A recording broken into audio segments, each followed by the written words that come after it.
স্ত্রীকে খুনের ঘটনায় বীজপুর থানার পুলিশের হাতে গ্রেফতার স্বামী পেশ করা হলো ব্যারাকপুর আদালতে। এই খবরটি নিবেদন করছে স্বামী বিবেকানন্দ ইউনিভার্সিটি। আপনার সন্তানের স্বপ্নের ভবিষ্যৎ গড়ে তোলার একমাত্র সঠিক ঠিকানা। যোগাযোগ 7044086270। ব্যারাকপুর পুলিশ কমিশনারেটের বীজপুর থানার অন্তর্গত কাঁচরাপাড়া ক্ষুদিরামপল্লী ভূতবাগান এলাকায় সোমবার রাতে স্ত্রী অঙ্কিতা বর্মনকে খুন করে সন্তানকে নিয়ে পালিয়ে যান স্বামী কৌশিক মণ্ডল। ঘটনার তদন্তে সোমবার রাতে পান্ডুয়া থেকে কৌশিক মণ্ডলকে গ্রেফতার করে বীজপুর থানার পুলিশ। মঙ্গলবার ধৃতকে ব্যারাকপুর আদালতে পেশ করা হলো বীজপুর থানার পুলিশের পক্ষ থেকে। কেন মেরেছেন? কেন মেরেছেন দাদা? কেন মেরেছিলেন?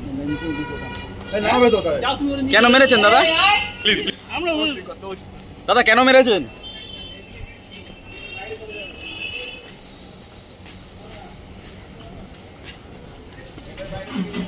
গাড়ি আছে, গাড়ি আছে।